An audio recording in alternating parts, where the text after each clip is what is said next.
the sin of the leader is not necessarily the failure to get someone to talk who doesn't want to. The sin of the leader is not listening to the person who does. So in front of us, we've got all these exhibited behaviors that correlate with various stages of grief. They're in no particular order, although there is an odd coincidence to the order that we're going to talk about at the end. Certainly, we're going to see signs of sadness and anger and irritability in people who are working their way through grief.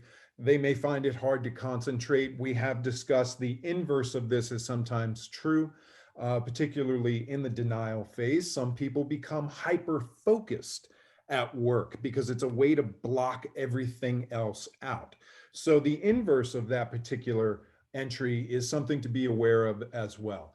Loss of control over work and really over everything in life. When we go through major, irreversible change in our life, suddenly we have the feeling like, well, gee, what do I really have control of? I thought I had control of this.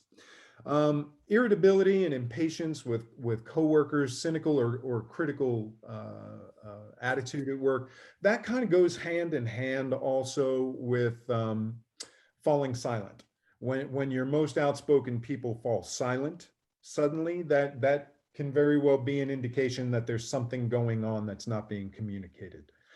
The work-life balance, well, my God, I think we're all struggling with that. There's lack of energy required to be productive at work, and maybe even calling in sick or coming in late repetitively because they just can't pull it together or are dreading having to go be around people. I think it was Brad. I didn't see who was speaking at the moment, but somebody had mentioned that from pretty much the bottom half of this list, there's a whole myriad of things that can bring this about.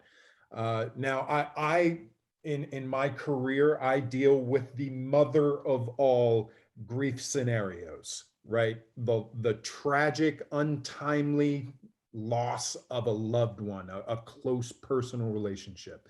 These certainly will unfold, though, in any grief situation. Being disillusioned, not only about work, but about everything. I don't know about you guys, but I feel utterly disillusioned about everything in life right now. I don't know whether to trust my government. I don't know whether to trust the vaccine. I don't know whether to trust the medical community.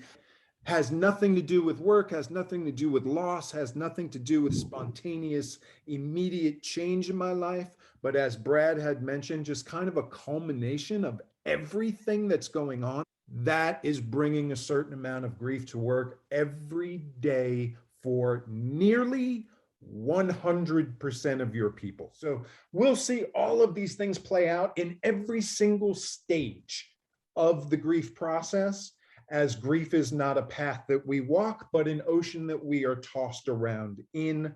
All of these things will also capitulate and come and go in various phases. Now, here's the odd part of this is, as a funeral director, as someone who deals with grief in the moment, right in its face, I will see the bottom half of this list in my office.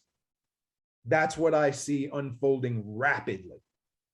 The top half of this list is what you're going to get. That's what's coming to you after their 3 to 5 days of bereavement leave is over. And they really haven't even begun to process everything. It's all just kind of catching up with them.